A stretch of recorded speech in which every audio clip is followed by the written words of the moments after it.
안녕하세요. 저는 20대 후반 여자입니다. 갓 20살이 됐을 때 남편을 만나 20대의 나이를 전부 쏟아 부었었는데 한순간의 배신이 저에게 너무 큰 상처를 남겨주었네요. 어렸을 적부터 할머니 손에 자라왔던 저는 중학교까지만 나을 수 있었어요. 여러 가지로 상황이 좋지 않았기 때문에 할머니의 식당을 제가 대신 이어받을 수밖에 없었죠. 연세가 많으셔서 더 이상 식당 운영이 힘들 수도 있을 것 같다는 말에 제가 대신 맡아서 하게 되었습니다. 중학교 졸업을 하고 17살밖에 안 된 제가 할머니의 지시에 따라 식당을 운영하는 건 쉽지 않았어요. 그래도 먹고 살기 위해선 열심히 하는 방법밖엔 없었죠. 부모님께선 저를 할머니한테 맡겨둔 채 각자 인생을 살기 위해 떠나가 버리셨기 때문에 제가 기대할 수 있는 건 아무것도 없었습니다. 식당이 대학교 앞이라 대학생들이 점심시간만 되면 정말 많이 왔었는데 저희 할머니의 인심이 좋아서 인기가 많았던 것 같아요. 하지만 몸 상태가 많이 안 좋아지면서부터 식당 운영이 어려워질 것 같다고 하자 그동안 여러모로 도움을 받았었던 학생들이 할머니를 대신해 일을 도와줬었죠. 그렇게 많은 사람들의 도움 끝에 저는 성인이 되기까지 많은 것들을 배우게 되었고 저 혼자서도 운영할 수 있는 능력이 생길 수 있었죠. 그리고 할머니께선 제가 갓 20살이 되었을 때 건강 악화로 세상을 떠나게 되셨어요. 마지막으로 눈 감으시기 전까지 혼자가 되어버린 제가 걱정이 되셨는지 편하게 눈을 감지 못하셨어요. 그렇게 모든 걸 나 홀로 버티며 살아가고 있었지만 할머니가 옆에 있어줄 때와 다르게 더 이상 곁에 없다는 현실이 점점 피부에 와닿을 때부터 정신적으로 많이 힘들었던 것 같아요. 식당 운영에 대해 어려움을 느끼기 시작한 거죠. 같이 일할 수 있는 직원을 고용해도 되지만 어렸던 제가 나이 많은 사람한테 일을 시킨다는 건 쉽지 않을 것 같아 할머니와 함께 했을 때처럼 저 혼자 버티고 있었어요. 여러 가지로 생각이 많아 고민을 하고 있던 어느 날 점심시간 때 생각보다 많은 손님들이 와서 어려움을 겪고 있을 때 한 손님이 식사를 하다가 양파를 걷어 올리더니 서빙 일을 도와주기 시작했어요. 괜찮다고 몇 번이나 얘기했었지만 본인이 도와주고 싶어서 그런 거라며 제가 주방에서 음식 만드는 것만 집중할 수 있게 거들어 주었죠. 그때가 지금의 남편과의 처음 만남이었어요. 저보다 2살 많았던 그 사람의 적극적인 모습이 힘든 삶을 살아왔던 저에게 많은 도움이 되었는지 저는 처음으로 그 사람과 연인 사이로 발전하게 되었습니다. 그리고 저와 지금의 남편이 만남을 가지고 있다는 걸 알게 되면서 시모가 식당으로 직접 찾아오셨고 저희 둘은 이루어질 수 없는 사이라며 그만 만나길 원하셨습니다. 그 사람은 저와 평생 함께 하겠다며 시모가 헤어지라는 말에 강하게 거부를 했어요. 시모가 뜻대로 되지 않는다고 생각하셨는지 저에게 상처되는 말을 거침없이 내뱉으셨죠. 하지만 자식 이기는 부모 없다고 남편은 저와 함께하고 싶다며 절대 고집을 꺾지 않게 되면서 결국 결혼을 허락하셨습니다. 그리고 시모는 남편이 대학교를 졸업하고 번듯한 직장에 취업을 하기 전까지 아이를 가지는 건 절대 안 된다고 확실하게 못을 박으셨어요. 조금의 실수도 용납할 수 없다면서 제가 시댁에서 같이 생활하길 바라셨습니다. 저도 아이 때문에 남편의 앞날에 문제가 생기는 건 원하지 않았고 시모의 마음 충분히 이해하고 있었기 때문에 어느 정도의 조건은 받아들여야만 했었죠. 그렇게 시작된 남편과 저와의 젊은 시절 결혼 생활은 서로만 바라보며 살아왔던 것 같아요. 시모는 제가 남편을 책임져야 한다면서 앞으로 있게 될 금전적인 부분에 있어서 일절 도움을 주지 않겠다고 하셔서 식당 일을 하면서 남편의 뒷바라지는 제가 책임져야만 했습니다. 아무래도 시모는 제가 혼자인데다가 중졸이라서 그런지 뭐 하나 마음에 들어하지 않으셨어요. 남편 하나 바라보며 시모의 등살을 이겨내면서 열심히 살다 보면 나중에 저도 며느리로서 인정을 받을 수 있는 날이 올 수 있을 거라고 확신하며 앞만 보고 달렸습니다. 그렇게 남편의 뒷바라지는 오로지 제 몫이었지만 항상 저에게 아낌없는 사랑을 주었기 때문에 힘든 상황에서도 끝까지 버틸 수 있었어요. 그렇게 열심히 살아오다 보니 어느새 남편은 석사까지 수료를 할 수 있었고 남편은 대기업에 취직을 하기 위해 면접 준비를 하게 되었죠. 남편은 저에게 이제 식당 일은 그만해도 될 것 같다면서 앞으론 남편이 저를 먹여 살리겠다며 그동안 정말 고생 많았다고 안아주는데 지금까지 고생한 걸 보상을 받는 것 같아 저도 모르게 눈물이 왈칵 쏟아졌습니다. 남편이 쓰고 있던 석사모는 제 거라면서 저에게 씌워줬는데 알 수 없는 여러 가지 복합적인 감정이 제 눈물을 멈추지 못하게 만들었어요. 그렇게 저와 남편이 방 안에서 대화를 주고받고 있었는데 시모가 할 말이 있다면서 방문을 두드리셨어요. 그렇게 저희 부부는 시모의 말을 듣기 위해 자리에 앉았는데 심각한 얼굴로 저와 남편을 바라보셨어요. 내 아들이 분가를 하겠다고 그러는데 너는 어떻게 생각하니? 그동안 네가 얼마나 고생을 했는지 모르는 거 아니다. 내가 말한 조건을 지금까지 묵묵히 잘 지켜준 것만도 대단하게 생각하고 있다. 하지만 분가는 아직 이른 것 같구나. 확실하게 자리를 잡을 때까지는 이 집에서 생활하는 게 좋을 것 같다. 엄마, 이제는 저희도 분가해야죠. 언제까지 엄마 밑에서 살 수는 없는 거잖아요. 곧 대기업에도 취직할 수 있을 테고, 그럼 안정적인 생활이 가능해지는 건데, 뭐가 걱정이에요? 그동안 저 때문에 현주가 얼마나 고생이 많았어요. 사랑 하나로 여기까지 달려온 거라고요. 제가 식당도 이제 그만 정리하라고 했어요. 앞으로 아이도 가져야 하니까 몸 관리도 해야 돼서 몇 년간 편히 좀 쉬라고 했어요. 그런데 우리 집에 살면 엄마 눈치 보여서 제대로 쉴 수나 있겠어요? 장우 너 지금 말 다 했니? 제가 나이가 몇인데 벌써부터 쉰다는 말이 나와.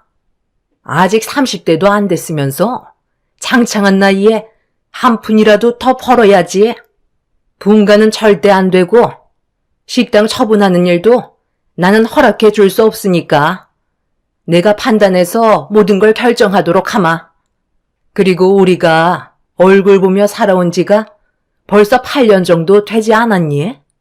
그럼 이제 적응할 때도 된 거 아니야? 서로 맞춰서 살아온 패턴이 있는데 한순간에 바꾸는 것도 어려운 부분들이 많을 거고 그리고 네가 아이를 가지면 혼자서 모든 걸 감당할 수 없잖아? 옆에서 도와줘야 되는데 분가하면 얼마나 일이 귀찮아지는 줄 아니? 지금 여기에서 사는 게 모든 걸 따져봤을 때 제일 좋은 방법이다. 그러니까 쓸데없는 생각하지 말고 각자 위치에서 맡은 일이나 열심히 하면서 살아라. 그리고 아기 가지는 건 내 아들이 대기업에 취업이 되고 회사에 어느 정도 적응이 됐을 시점에 가지는 게 좋을 것 같다. 내 말 무슨 뜻인지 알겠지?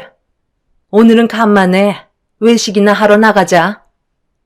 시모는 저와 남편의 말은 조금도 들어주려 하지 않았어요. 결혼 초에는 시모의 말대로 살아왔었는데 그때나 지금이나 변한 건 조금도 없었죠. 시모는 항상 저에게 불만을 가지고 계셨어요. 자기 아들 홀려서 데리고 갔다며 남편의 뒷바라지를 제가 전부 다 짊어져야 한다면서 일절 도움을 주지 않으셨죠. 어쩌다가 금전적인 도움이 급하게 필요할 때를 제외하곤 모든 건 제가 벌어들이는 수익으로 전부 다 지원을 했었죠.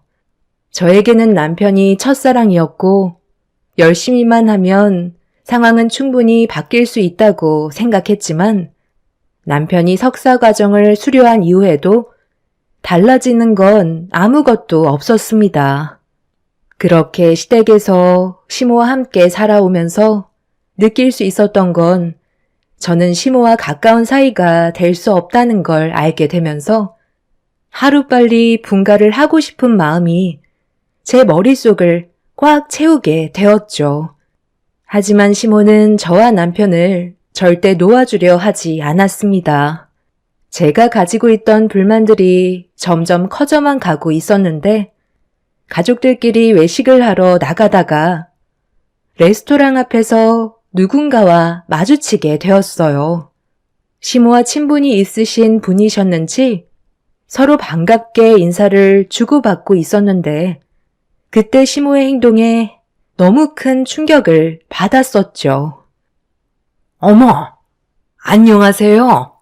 아유, 이게 얼마만이에요? 그동안 잘 지내셨어요? 너무 많이 변해서 하마터면 몰라볼 뻔 했다니까요. 요즘 어떻게 지내고 있으세요? 아유, 저희야 항상 바쁜 거 아시잖아요. 한 3년 만에 얼굴 뵙는 것 같네요. 요즘 사업이 너무 잘 돼서 모임에는 아예 참석할 시간이 없네요. 외식하러 나오셨어요? 아드님이 인물이 좋으니까 벌써 결혼까지 했나 보네. 제 딸은 아직 박사 과정을 밟고 있어서 아직 결혼은 하지 않았거든요. 괜찮은 집안이 있다면 지금이라도 바로 결혼을 하겠지만 제 딸이 보는 눈이 워낙 높아서 그런 건지 아직 신랑감을 데려오지는 않았네요. 아드님 옆에 분은 며느님이신가 봐요. 네? 아니요. 저희 집에서 음식 해주는 가정부예요. 8년 차 정도 돼서 가족이나 다름없거든요. 그래서 가끔 외식할 때 같이 오기도 해요. 그리고 뭔가 오해가 있으신 것 같은데요.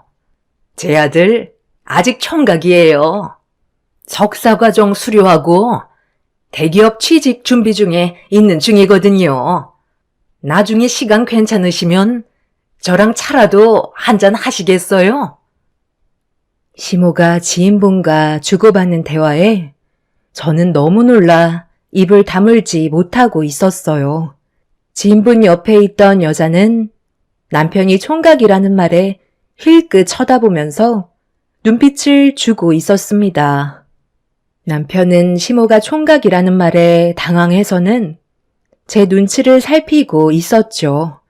저를 창피하게 생각한 시모에게 서운했던 저는 인사 자리가 끝이 나고 가족들끼리 식사를 하는데 상처를 크게 받아서 그런지 아무 말도 하지 않고 조용히 밥만 먹고 있었습니다. 시모는 그런 저를 바라보면서 또다시 한마디 하셨죠. 먹으면서 들어라. 그 자리에서 내가 그렇게 얘기한 거에 대해 많이 서운했니? 그런데 이건 상당히 중요한 문제야.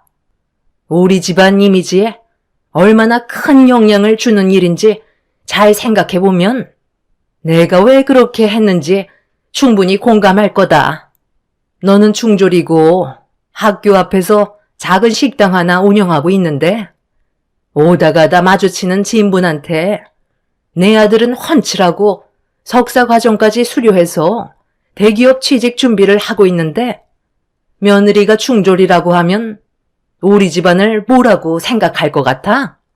오합지졸 개판으로 알 테고. 그럼 그 소문이 순식간에 퍼지게 될 텐데 내가 그런 상황이 오는 걸 좋아하겠니? 미리 선수 쳐서 대충 마무리한 게 잘한 거라 이거야. 네가 서운하게 생각해도 어쩔 수 없다. 내 아들과 결혼을 했으면 이 정도는 당연히 감수해야 될 문제라고. 그러니까 앞으로 너는 우리와 함께 나오게 된다면 무조건 가정부 역할을 담당하면 되는 거야. 엄마, 무슨 말을 그렇게 하세요? 저희는 법적으로 부부인데 뭐하러 그런 거짓말을 하시냐고요? 남이 우리를 어떻게 보던 그게 뭐가 중요해요? 아까 저도 얼마나 놀랐는 줄 아세요? 아버지는 엄마가 옆에서 거짓말을 하고 계시는데 아무 말도 하지 않으시고 가만히 있으시면 어떡해요? 왜 항상 입을 닫고 계시는 건데요? 아버지도 엄마랑 같은 생각을 가지고 계셨던 거예요? 정말 너무들 하세요. 이런 기분으로 외식하고 싶지 않으니까 먼저 일어나 볼게요. 남편은 제 팔을 잡고 밖으로 뛰쳐나와 집으로 들어왔습니다. 저에게 너무 큰 상처를 준 것 같아 미안하다면서 지금의 상황들이 괴로웠는지 혼자서 술을 마시며 마음의 상처를 쓸어내리고 있었어요. 저도 시모에게 받은 상처 때문에 남편과 함께 같이 술을 마시고 말았죠. 그리고 몇 시간 뒤에 시부모님께서 집으로 들어오셨는데 두 분이서도 술을 어느 정도 드셨는지 집에 들어오시자마자 저희 먼저 자리에서 일어났다며 당장 거실로 나오라고 소리를 지르셨어요. 애초부터 아들리가 이런 일을 만들지 않았다면 우리 집안은 안정적인 삶을 살아갈 수 있었을 거라고. 부모도 없이 노인 손에 자라오면서 중학교만 겨우 졸업해서 배운 것도 없이 식당 일만 해오던 그런 애를 며느리로 들였을 때 내 마음이 얼마나 찢어졌는 줄 아니? 부모 마음을 너희들이 알기나 해? 저도 이런 삶을 살고 싶었던 건 아니에요. 그래도 주어진 삶에 최선을 다해 왔었다고요. 어머님이 제 인생을 함부로 판단해서는 안 된다고요. 너 지금 나한테 대들은 거니? 술 좀 먹었다고 눈에 패는 게 없는 거야? 내 아들이 얼마나 귀하게 자랐는데 중졸밖에 안 나온 너를 내가 며느리로 받아들이고 싶겠니? 그렇다고 좀 전에 엄마가 보이셨던 행동이 합리적이라는 거예요? 저희 분가하겠습니다. 제가 사랑하는 사람이 이런 대우 받는 건 원하지 않는다고요.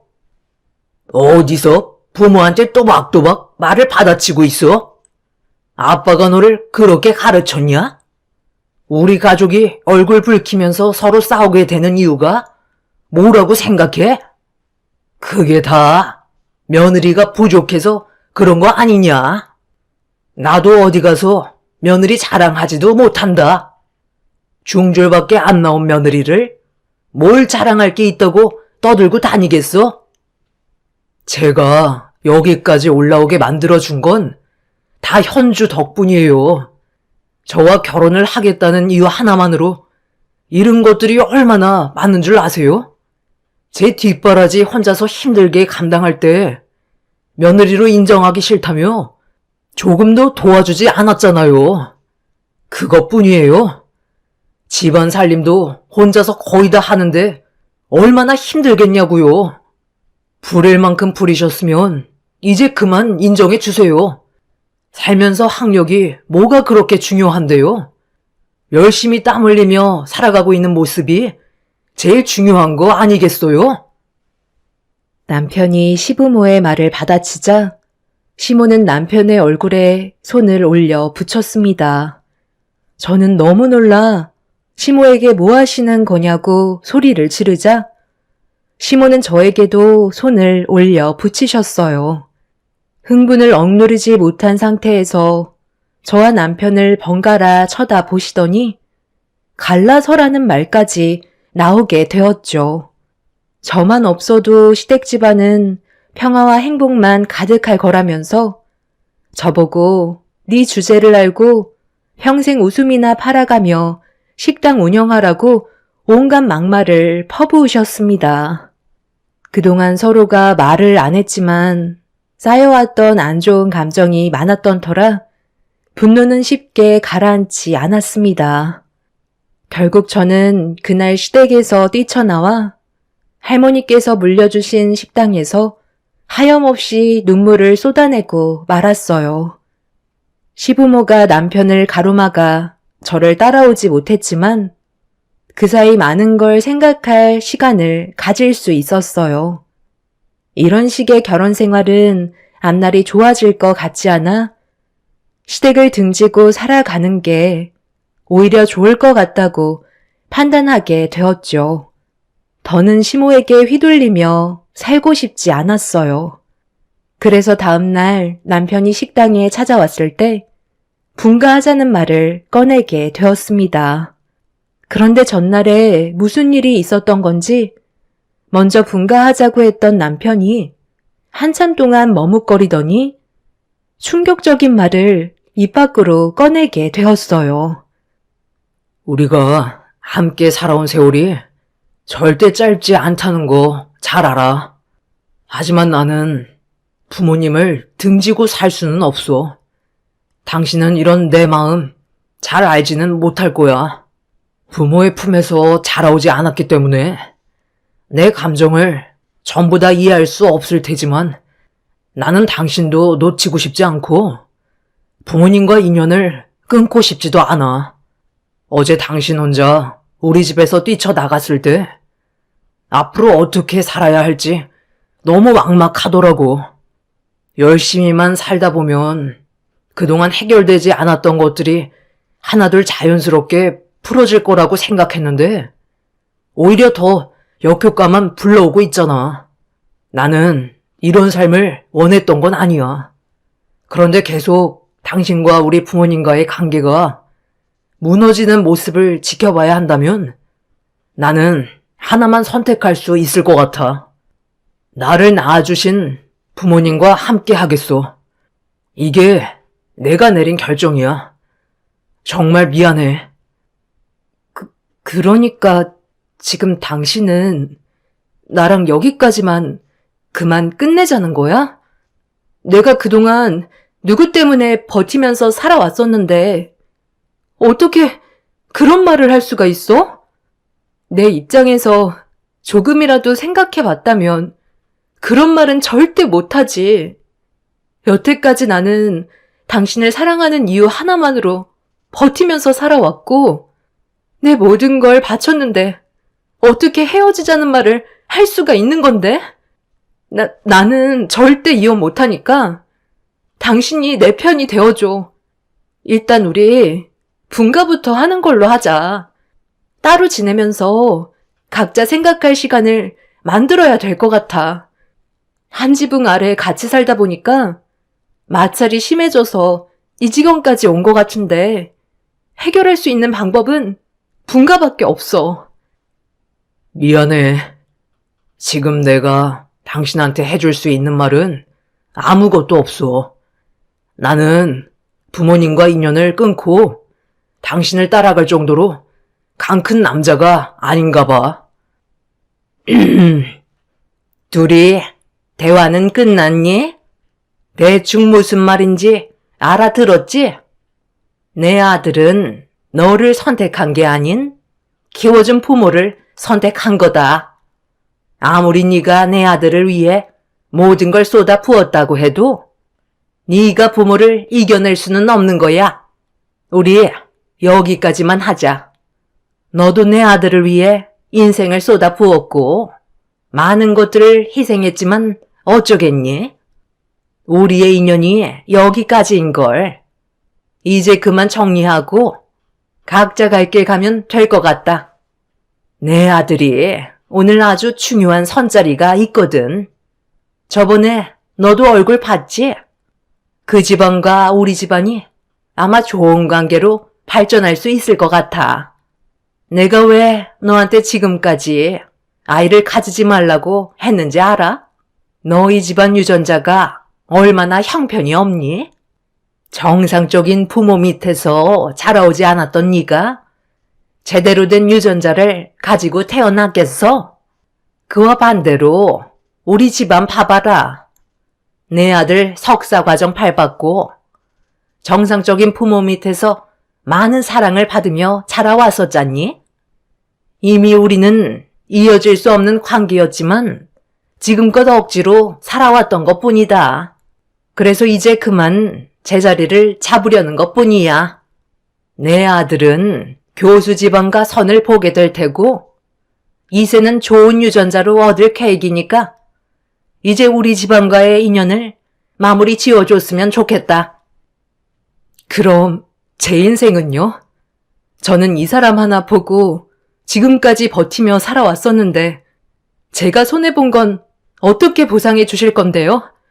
저는 절대로 이혼하지 않을 거예요. 네가 좋아서 한 걸 왜 먼 데서 보상 타령을 하고 있는 거니? 너는 내 아들을 사랑한다는 이유 하나만으로 간이며 쓸개며 다 빼준 거 아니야? 내가 시킨 것도 아니고 혼자 자의적으로 나서서 한 걸 가지고 왜 나한테 손해난 부분에 대해 보상을 해달라는 건데? 지금까지 우리 집안 며느리로 살아온 것만도 감사하게 생각해야지. 너 같은 게 우리 집안 식구가 된다는 게 애초부터 말이 안 되는 거였다. 시간 끌어봤자 좋아질 거 하나 없으니까 최대한 빨리 이혼 절차 밟도록 하자. 전혀 상상하지 못했던 일이 눈앞에 펼쳐지고 말았죠. 남편 입에서 저와의 인연을 끝내겠다는 말이 나왔을 때 모든 게 무너져 내리는 기분이었습니다.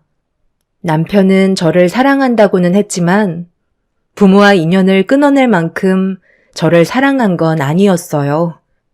그렇다고 좋은 관계로 해결할 수 있는 방법을 고민해 보는 것도 아닌 무조건 부모의 말을 따르겠다는 남편의 말에 저는 머릿속이 하얗게 변해서 아무것도 할 수가 없었습니다. 제 20대의 절반 이상을 남편한테 쏟아부었는데 남남이 된다는 건 저로선 너무 억울한 입장이었죠. 이혼을 강하게 거부했지만 결과는 달라지지 않을 거라며 시간만 끌어봤자 오히려 제가 더 큰 손해를 보게 된다고 하루빨리 정리해달라는 말을 끝으로 남편을 데리고 식당에서 나가셨어요. 그날 너무 큰 충격을 받았던 저는 식당 운영은 아예 생각조차 하지 못했고 식당 안에 마련되어 있는 작은 방에서 하루 종일 오열하며 눈물을 쏟아내었죠. 다른 사람도 아닌 남편이 저에게 이혼하자는 말을 했을 땐 세상 다 잃은 기분이었어요. 앞으로 어떻게 살아가야 할지 몰라 앞이 캄캄했고 눈앞에 놓인 현실을 받아들이고 싶지 않았습니다. 그날 이후 남편은 저와 이혼을 하기도 전에 시모가 시키는 대로 교수 집안 여자와 성까지 보는 충격적인 행동을 거침없이 보여주고 있었죠. 이건 정말 아닌 것 같아 남편과 따로 만나 진지하게 대화를 이어나갔어요. 꼭 이렇게까지 해야 되겠어? 좋게 풀어나갈 수 있는 방법도 있잖아. 나 아직까지 사랑하잖아. 우리 아직까지 법적으로 부부라고. 왜 이렇게까지 하는 건데? 미안한데 나는 더 이상 당신을 사랑하지 않는 것 같아. 저번에 당신이 우리 집에서 뛰쳐나갔을 때 엄마가 충격을 받으셨는지 쓰러지셨어. 그리고 그때 알았지. 내가 선택을 잘못해서 부모님이 피해를 보신다는 걸 눈앞에서 보게 됐던 거야. 우리가 진짜 열심히 살아가고 진심으로 사랑하고 있다는 모습을 보여주면 모든 것들이 해결될 줄 알았지만 그건 내 착각이었어. 그래서 나는 더 이상 당신을 사랑하지 않기로 결심하게 된 거야. 우리 엄마가 하자는 대로만 하면 우리 가정은 행복만 가득할 테고 서로 얼굴 붉히는 일도 없겠지. 그러니까 당신도 이제 그만 마음 접고 앞으로 어떻게 살아갈 건지 고민을 했으면 좋겠어. 그리고 확실하게 느낀 건 이번에 선자리를 봤을 때 나보다 지식이 많은 사람이라서 그런지 배울 점들이 너무 많더라고. 그때 엄마가 왜 이렇게까지 난리를 치셨는지 알 수 있겠더라. 우리 집안이 한 단계 더 격이 높아진 것 같았어. 이래서 집안을 따지는 것 같아. 나는 당신한테 조금도 미련이 남아있지 않으니까 이젠 알한 놈은 그만 잊어버리고 당신도 행복을 찾아서 살아가길 바랄게. 그동안 당신한테 받았던 것들은 엄마가 어느 정도는 보상해 줄 거야. 저는 떨리는 손으로 남편의 얼굴에 손을 올려 붙였어요. 남편은 이미 저와의 인연을 끊어내려고 마음의 정리를 한 상태였죠. 조금도 미련이 없어 보이는 남편은 자리에서 일어났고 저는 결국 남편과 이혼을 하고 말았습니다. 제가 그동안 남편에게 모든 걸 바친 시간을 시모는 금전적으로 어느 정도 보상을 해줬지만 그건 저에게 중요하지 않았어요. 제 삶의 모든 걸 한순간에 잃어버렸기 때문에 더 이상 살아가는 건 의미가 없었죠. 법정에서 정해준 보상금은 5천만 원이었고 남편은 대기업에 취업하기 전이었기 때문에 제가 재산적으로 받을 수 있는 건 아무것도 없었어요. 결국 제 인생만 허비한 셈이었죠. 그렇게 남편은 저와 이혼을 하고 교수 집안과 결혼을 했다는 소식을 접할 수 있었어요. 가슴이 찢어질 만큼 아파졌지만 제가 할 수 있는 건 아무것도 없었습니다. 그렇게 의미 없는 삶을 살아가는 동안 저는 남편을 어느 정도 마음속으로 정리할 수 있었고 어느덧 시간은 3년이 지나가 버렸었죠. 저도 더 이상 식당을 운영할 마음도 없었고 남편과 함께했던 공간이라서 그런지 그만 정리하고 싶은 마음이 컸었어요. 그래서 하나둘 정리해가고 있었는데 길 건너편에서 남편과 결혼을 한 여자가 제 눈에 들어왔습니다. 식당 일을 하는 동안 몇 번 보긴 했었는데 한동안 보이지 않더니 거의 3년 만에 얼굴을 보인 그 여자는 남편한테 막말을 퍼붓고 있었어요. 멀리에서 지켜보고 있었는데 차에서 유모차를 내린 뒤 아이를 태우고 있었죠. 그런데 그 아이한테 문제가 좀 있어 보였습니다. 멀리에서 보는데 딱 봐도 정상적인 모습이 아니었어요. 그런데 옆 식당 아주머니께서 제가 그 모습을 멍하니 바라보고 있는 걸 보시더니 이혼 잘했다면서 저 집안이 아주 개판이라는 말을 해주셨네요. 알고 보니 교수 집안의 그 여자는 알코올 중독을 가지고 있었는데 임신을 한 상태에서도 술을 끊지 못해서 아이한테까지 영향이 갔었고 불행히도 아이는 시청각 장애 판정을 받았는데 염색체 이상으로 발생하는 질환이라곤 하지만 전 남편과 결혼한 그 여자가 술을 과도하게 복용한 것도 문제였다는 말을 들을 수 있었습니다. 그리고 성격은 어찌나 더럽던지 남편을 쥐잡듯이 하는데 그런 모습을 보니 참 한심해 보였습니다. 교수 집안이라고 해서 잘난 줄 알았는데 그런 모습은 전혀 없었고 오히려 저보다 못한 인생을 살고 있는 것 같더라고요. 본인이 선택한 삶에 대해 후회를 하고 있는지 그 사람은 그 여자에게 이혼하자는 말을 꺼냈고 그 여자는 자기 인생 책임지라며 전 남편의 머리채를 잡곤 난리를 피웠죠. 둘이 동네 한복판에서 싸우게 되자 전시모가 옆에서 말리기 시작했지만 그 여자는 물불 가리지 않고 시모의 머리채까지 잡아버리는 거침없는 행동을 보였습니다. 전 남편은 시모에게 예전의 삶이 더 행복했던 것 같다면서 머리채를 잡힌 채 불만을 털어놓았고 시모 또한 자신도 잘못 생각한 것 같다며 교수 집안만 보고 판단했던 자신의 행동에 대해 후회를 하고 있었습니다. 그 와중에 그 여자는 남편을 총각이라고 속여 결혼시킨 사기범들이라면서 남편의 뺨까지 올려치더군요. 그 모습을 지켜보던 저는 그 사람들이 참 미련해 보였습니다. 시모의 말에 따라 선택한 삶이 장애가 있는 아이를 키워야 되고 아내에게 머리채나 뜯기면서 생활해야 되는 인생이 너무 한심해 보였죠. 그 모습을 보니 제 인생이 훨씬 더 좋아 보였어요. 앞으로 살아가는데 후회가 아닌 앞으로의 미래를 위해 열심히 살아가기로 결심하게 되었습니다. 저를 내친 그 집안 사람들은 분명 무너질 테고 저보다 더 못한 인생을 경험하게 될 거라고 확신합니다. 저는 현재 식당을 정리하고 다른 지역에서 새로운 삶을 시작하려고 준비 중이에요.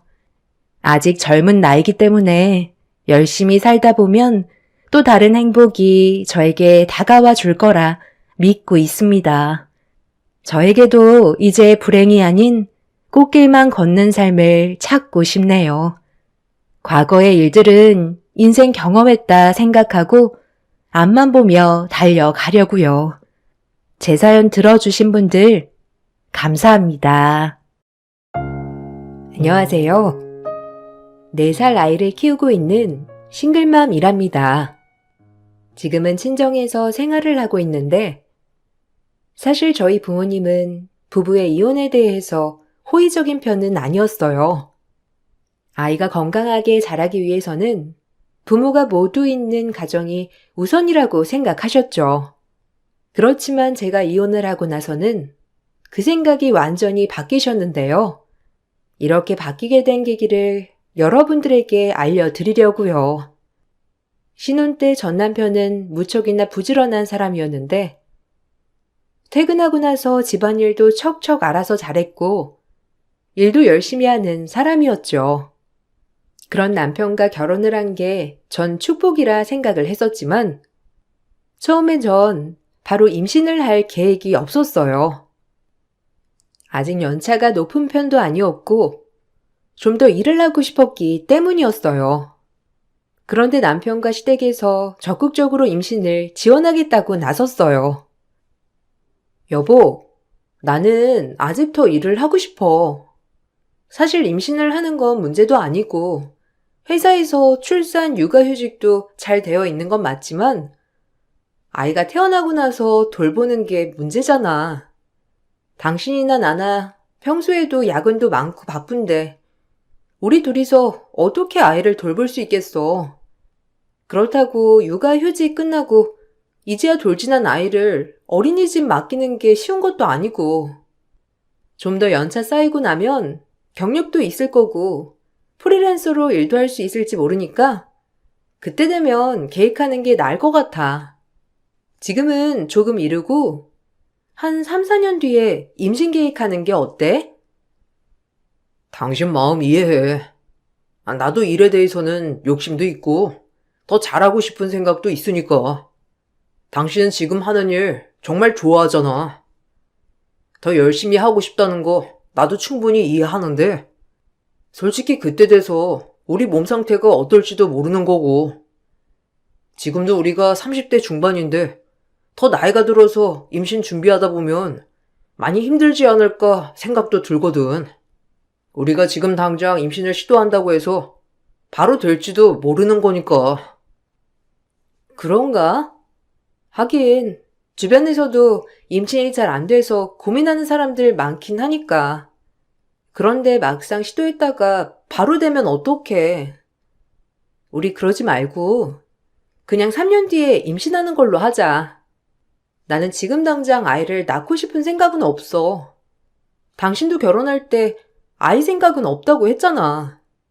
아이를 가지면 좋지만 아이가 생기지 않아도 상관없다고 했었으니까 너무 서두르지 말고 우리가 자리를 더 잡으면 생각을 해보자. 나도 처음에는 아이를 가질 생각은 없었는데, 당신이랑 이렇게 살다 보니까 당신 닮은 자식 한 명은 있었으면 좋겠다 생각이 들더라고. 어른들 말 하나 틀린 게 없다니까. 막상 결혼하면 자식을 낳고 싶어지나 봐. 당신 생각이 그렇다면 어쩔 수 없지만 너무 단정 짓지 말고 우리 좀 여유롭게 생각을 해보자. 나는 지금 아이를 낳아도 괜찮을 것 같아. 결혼 전과는 다르게 남편은 갑작스럽게 아이를 빨리 갖자고 했고, 전 너무나 당황스러웠어요. 거기다가 시댁에서도 매번 저를 볼 때마다 빨리 아이를 가지라며 말을 하시곤 했죠. 저도 물론 아이를 갖고 싶었지만 여러 가지 여건상 바로 갖는 건 힘들다 생각이 들었고 제 의견을 전달하기도 했어요. 어머님, 저도 아이 낳고 싶긴 한데요. 지금 제가 일도 여유롭지 않고 바쁘다 보니까 임신하면 별로 좋지 않을 것 같아요. 그래도 제 직업이 연차 쌓이고 경력 쌓이면 이직도 잘 되고 프리랜서로 일도 할 수 있으니까 지금 당장은 힘들어도 3년 정도 있다가 임신하면 될 것 같아요. 그때 되면 저도 그렇지만 남편도 좀 더 여유롭고 휴직 쓸 수 있지 않을까 싶어서요. 그때 돼서 임신하는 것도 좋긴 하겠지만 그래도 너희 나이가 있잖니. 출산도 문제지만 나중에 나이 들어서 아이 키우려고 하면 체력도 그렇고 힘들어. 그냥 지금 아이 갖는 건 어때? 혹시 아이 돌보는 것 때문에 걱정하는 거니? 그런 거라면 걱정할 필요가 뭐가 있어? 내가 다 알아서 손주 돌봐줄게. 그 정도야 내가 못하겠어? 어머님께서요? 아휴, 아니에요. 어머님, 아이 돌보는 거 쉽지 않은데 그러시지 않으셔도 돼요. 저희 힘으로 아이 돌볼 수 있을 때 그때 갖는 게 맞는 것 같아요. 저도 많이 고민을 해봤는데 주변에도 물어보니까 할머니, 할아버지가 손주 돌보면서 몸도 많이 약해지시고 그런 경우가 많다더라고요. 그런 거 보면 그냥 부모가 아이 제대로 키울 수 있을 때 낳는 게 좋을 것 같아요. 아니야. 우리도 젊을 때 너희 도와줄 수 있는 거지. 더 나이 들면 더 못하지. 그때 되면 니들이 아이 봐달라고 해도 못 봐준다니까. 지금은 우리가 아직 여력이 있고 여유도 있으니까 해줄 수 있어.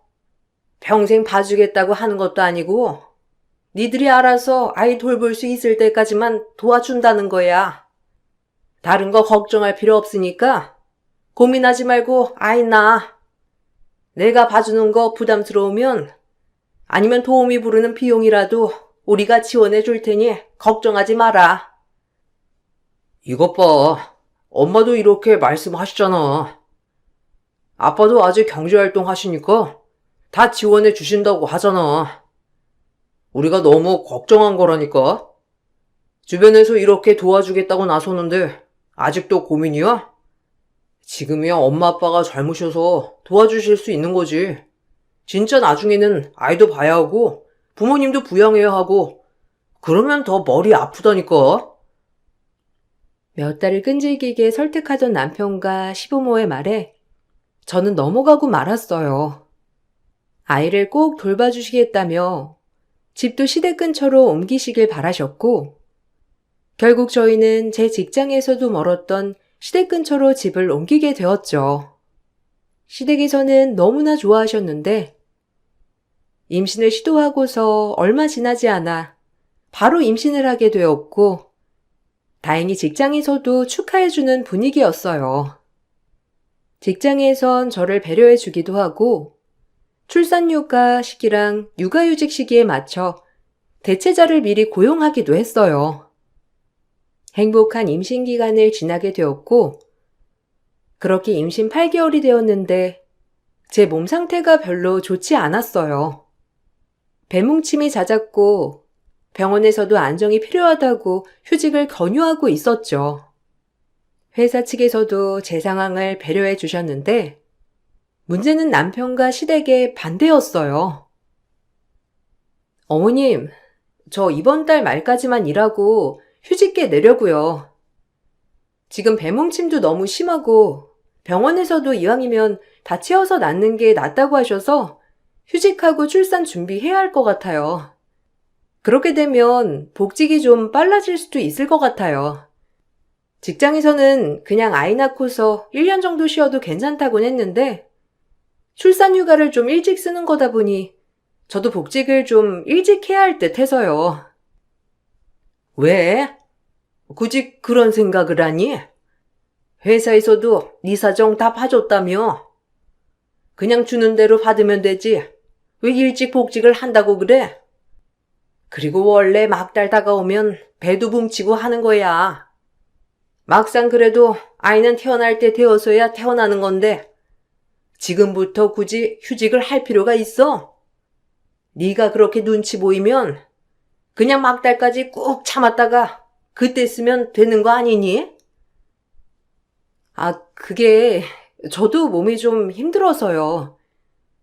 병원에서 그렇게 말할 정도면 저도 힘들 거라고 하니까 좀 쉬고 싶은 마음도 있고요.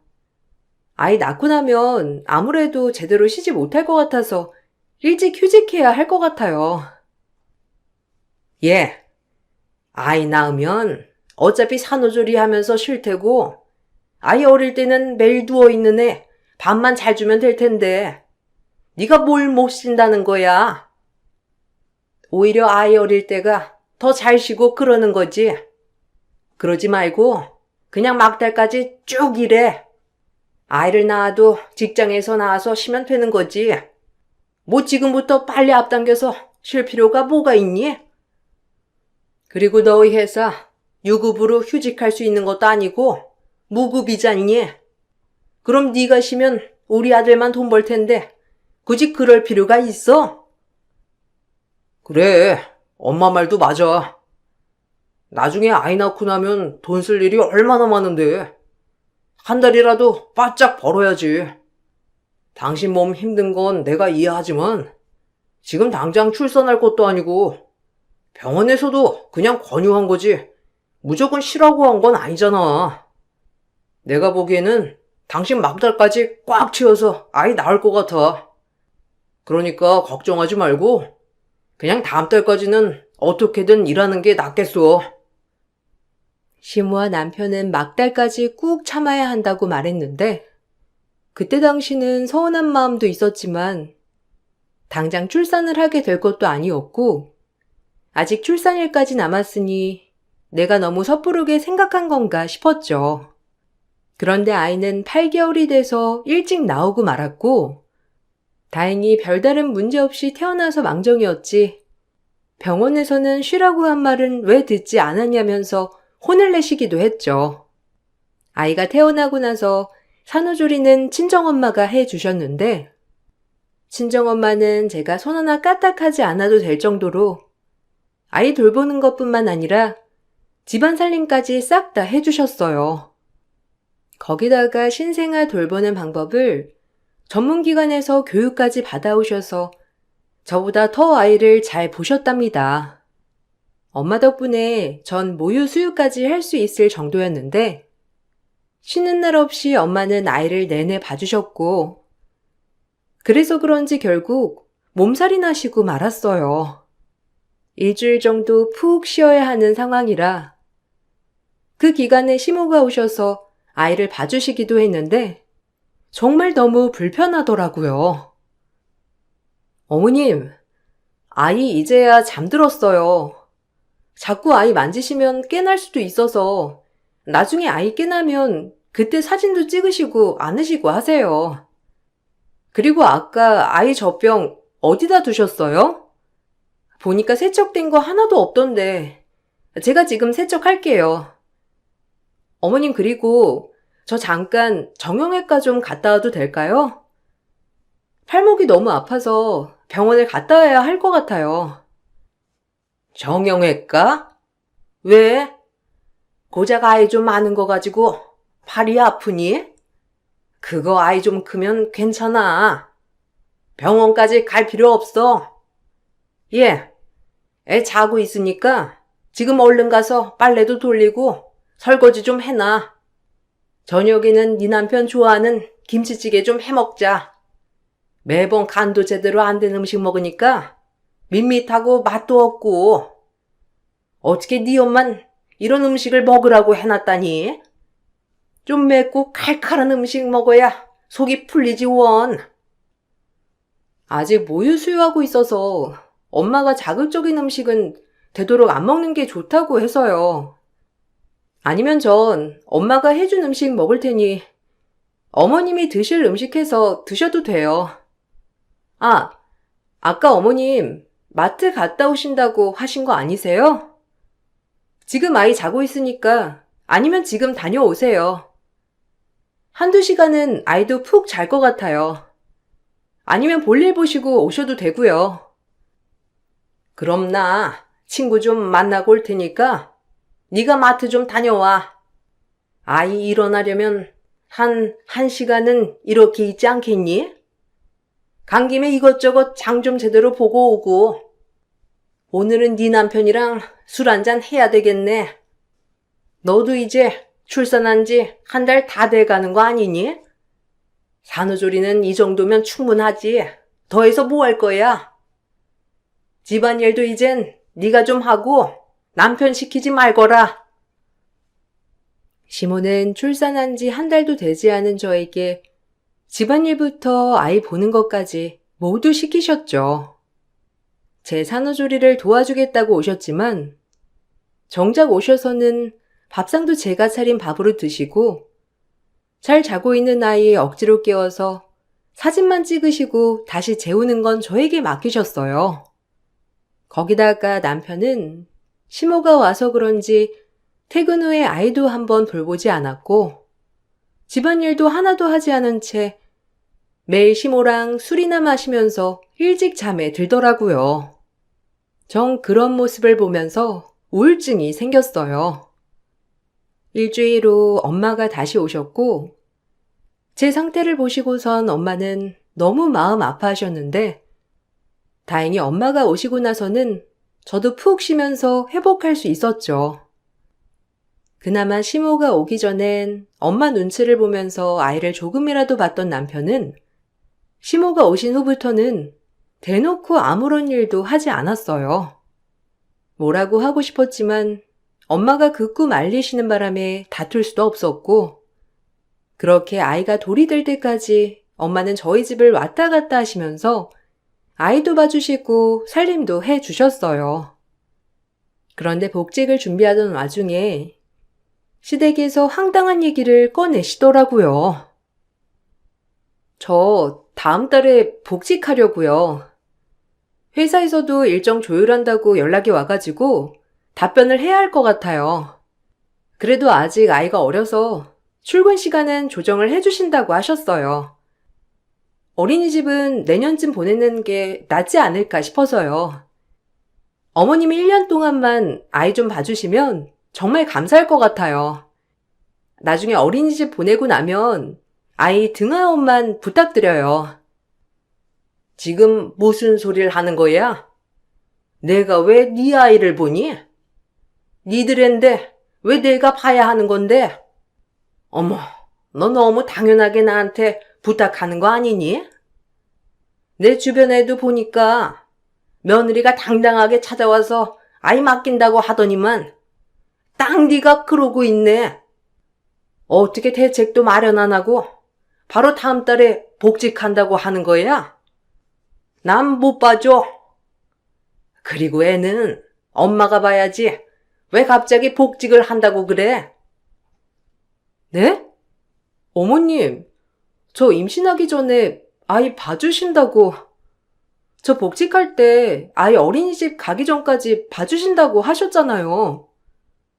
아이 낳고 나서도 복직 언제쯤 할 거다 어머님께 말씀도 드렸는데 갑자기 이렇게 못 봐주신다고 하시면 어떻게 해요? 그럼 제가 바로 어린이집 들어갈 수 있는 곳 알아볼 테니까 입소하기 전까지만 부탁드릴게요. 복직하기로 한 거 갑자기 이렇게 취소할 수는 없어서요. 그 어린애를 어떻게 어린이집에 보내? 너 지금 제정신이니? 네가 아직 모성애가 없어서 그런 거지? 애를 어떻게 어린이집에 보내니? 가서 뭘 한다고? 그러지 말고 일을 그만둬. 어차피 너 일한 경력도 있고 하니까 나중에 애 키우고 직장 다시 다닐 수 있는 거 아니야? 고민할 필요가 뭐가 있어? 애도 엄마가 보는 게 성격에도 더 좋아. 시모는 갑작스러운 태도가 바뀌니 전 너무나 당황스러웠어요.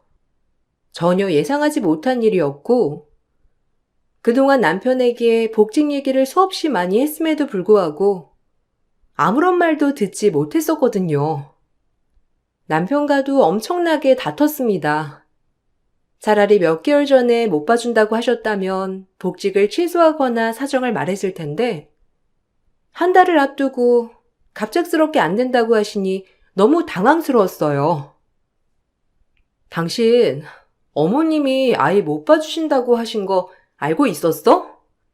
내가 몇 달 전에 당신한테 복직한다고 말했잖아. 그때도 당신 별다른 말 안 하더니 갑자기 이렇게 하시면 어떡해? 임신하기 전에도 아이만 낳으면 다 봐주신다고 하셨잖아. 물론 그 말을 다 믿었던 건 아니지만 내가 여러 번 말했을 때도 아무런 말씀도 안 하시더니 이렇게 하면 어떻게 하자는 거야? 당신이라도 다시 말해보면 안 돼? 여보, 당연히 아이는 부모가 책임지고 봐야지. 왜 우리 엄마한테 책임을 전가해? 상황이야 언제든지 바뀔 수 있는 거고. 당신도 임신하고 싶으니까 한 거지. 엄마 아빠가 낳으라고 했다고 낳는 게 말이나 되는 소리야? 그건 너무 이상하다. 그리고 어쩔 수 없지. 엄마가 못 봐주신다고 하는데 당신이 일을 그만두거나 그럴 수밖에 없지 않겠어? 아이도 어린데 어린이집 보내는 건 좀 아닌 것 같고. 지금 무슨 소리를 하는 거야? 어머님이 봐주신다고 해서 우리 이사까지 한 거 몰라? 돈도 더 많이 들고 거기다가 나는 출퇴근 더 멀어졌는데도 이사했어. 그럼 난 복직 언제 해야 하는데? 퇴근하면 다른 직장 언제 다시 구하냐고. 그리고 내가 구한다고 해서 바로 직장 다닐 수 있어? 어떻게 당신 그렇게 말을 쉽게 해? 아니면 당신이 육아휴직 써. 당신 회사에서도 육아휴직 있다며 쓴 사람도 있고. 내가 육아휴직 다 썼으니까 이번에는 당신이 쓰면 되겠네. 무슨 내가 육아휴직을 써? 남자가 육아휴직 쓰면 승진에 지장 가는 거 몰라? 같은 회사원이면서 어떻게 그런 소리를 아무렇지 않게 하냐? 난 그렇게 못해. 그러지 말고 어머님한테 맡기는 건 어때? 어차피 어머님 지금 집에서 쉬고 계시잖아. 1년 동안 우리 아이 봐주셨으니까 더 잘 보실 테고. 어머님도 아이 예뻐하시고 좋지 않겠어? 제정신이야? 엄마 안 그래도 나 산후조리 해주신다고 하면서 1년 동안 우리 집 집안일까지 다 해주셨어. 몸도 다 상하셨는데 지금 무슨 소리를 하는 거야? 난 그렇게는 못해. 차라리 육아도우미 고용하자. 그게 나을 것 같아. 1년만 육아도우미 도움 받고 나중에 어린이집 보내고 내가 프리랜서로 전향하던지 할게. 뉴스도 안 봐? 어떤 사람인 줄 알고 고용을 한다는 거야. 어차피 우리 집에서 아이 못 봐주면 도우미 비용 지원해 준다고 하셨잖아. 그러면 그걸로 어머님 드리면 되지. 내가 좀 더 보태서 넉넉하게 드릴 테니까. 난 솔직히 어머님이 오셔서 아이 봐주시는 게 좋을 것 같아. 한 번만 말씀드려보자. 전 산후조리에 이어서 아이 육아까지 엄마에게 부탁드릴 수 없었어요. 그래서 복직을 포기해야 하나 고민하던 찰나에 엄마가 먼저 연락을 해 오셔서 당신이 아이를 봐주겠다며 복직을 하라고 하셨죠. 그렇게 전 복직을 하게 되었고, 엄마에게는 너무 미안해서 일하면서도 눈치 보며 빨리 집에 갔는데, 엄마는 제가 퇴근을 하고 나서도 편히 쉴 수 있게 집안일부터 아이까지 다 보셨죠. 그런데 남편은 친정엄마가 오고 나니 아예 집안일에 손을 떼더라고요. 거의 매일 회식 핑계대며 술자리를 가졌고, 주말에도 근무해야 한다면서 나가는 일이 많았어요. 그러던 중 친정엄마가 동창회로 여행을 가고 싶다고 하셨고, 일주일 정도 아이를 돌봐야 하는 일이 생겼죠. 여보, 엄마가 다음 달에 동창회에서 가는 여행 가고 싶다고 하시는데 나는 그거 꼭 갔으면 좋겠거든? 그래서 말인데 그때는 육아 돌봄 신청해서 도우미 여기로 오게 해야 할 것 같아. 보니까 업체도 많고 해서 당신이랑 나랑 의논해가지고 결정하자. 내 생각은 여행 다녀오시고 좀 푹 쉬시는 게 좋지 않을까 싶어서 한 열흘 정도 알아봐야 할 것 같은데 어떻게 생각해? 뭐? 갑자기 그렇게 하시면 어떡해? 아이가 양육자 바뀌면 혼란스러워하는 거 몰라? 장모님은 어떻게 그렇게 그런 생각을 쉽게 하시지? 너무 서운하다. 아이한테 어떤 게 좋은지 생각을 먼저 하셔야지. 여행이야 다음에 가실 수 있지만 아이는 지금이 제일 중요한 시기 아니야? 어떻게 다른 사람한테 맡겨? 그럼 어머님한테 부탁하는 건 어때? 다른 사람이 오는 거 좀 신경 쓰이면 차라리 어머님이 오셔서 봐주시는 게 좋지 않겠어? 어머님도 집에 계시니까 오셔서 아이 보시면 좋잖아. 안 그래도 저번에 통화하는데 우리 집에 친정엄마 와 계시니 눈치 보여서 손주 보러도 못 오겠다고 하시더라고. 이참에 손주도 오래 보시고 그러면 좋지 않겠어? 에이, 엄마는 그런 거 못해. 그리고 우리 엄마 몸이 얼마나 약한데. 분명 아이 보다가 몸살 날 게 뻔해. 그리고 엄마가 왜 집에 있어? 요새 바쁜데. 왜 엄마가 놀고 있는 것처럼 말해? 좀 서운하네. 그럼 어쩔 수 없이 육아 도우미 불러야지 어떡해. 그냥 내가 알아보고 어느 정도 비용 나오는지 보내줄 테니까 당신은 그냥 결정만 해 그럼. 나도 여기저기 알아보면서 괜찮은 곳 찾아볼게. 아니면 정 신경 쓰이면 당신이랑 나랑 휴가 번갈아 가면서 내면 되지 않을까? 엄마가 지금까지 우리 아이 봐주셨는데 여행까지 가지 말라고 하는 건 좀 너무한 것 같아. 결국 남편이랑 육아 도우미를 고용하기로 했지만 일주일 비용을 견적내고 보내고 나니 남편은 시겁하면서 바로 시모에게 부탁을 하더라고요. 어이가 없었지만 참을 수밖에 없었고 일주일 동안 시모는 아이를 봤는데 정말 난리가 났어요.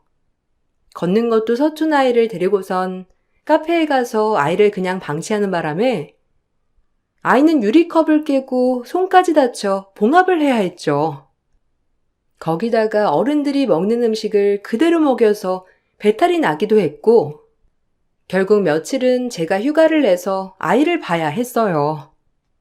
그런데 남편이 얼토당토하지 않는 얘기를 꺼내더라고요. 이번에 엄마가 아이 일주일 봐주셨으니까 우리 아이 봐준 비용 드리자. 엄마한테 한 달치 드리면 될 것 같은데 어떻게 생각해? 솔직히 우리 아이가 좀 유난이기도 했고 엄마가 엄청 힘드셨대. 원래 밖에 나가서 친구도 보시고 돌아다니셔야 하는데 아이 때문에 붙잡혀 있었잖아. 내가 생각하기에는 이 정도는 드려야 할 것 같은데. 그래? 뭐 어머님이 아이 보셨으니까 드리는 건 좋은데, 그럼 우리 엄마한테는 그것보다 더 드리고 있는 거지? 당신 말대로 유난히 나이, 엄마가 지금 매일 보고 계시잖아. 솔직히 말해서 나도 출근하니까 고작 저녁에 잠깐 보고 당신은 평일이고 주말이고 아이 제대로 본 적도 없는데 그럼 우리 엄마한테는 더 드려야 하는 게 맞지 않아? 그게 무슨 소리야? 내가 장모님 여기 오셔서 아이 보는 거 불편해도 다 감수하고 있는데 그건 생각 안 해? 그런 거 생각하면 더 주는 건 아니지. 그리고 아이는 장모님이 이렇게 만든 거나 마찬가지인데 엄마가 고생하면 더 고생했지. 와, 진짜 어이가 없네. 지금 아이 아파서 병원비 얼마나 들었는지 알기나 해? 당연히 지금 시기는 아이가 밖에 나가면 아무거나 만질 수도 있는 거고, 그럼 더 조심해서 보셨어야지. 근데 어머님, 아이 그냥 아무렇게나 뛰어놀게 놔두셨다며.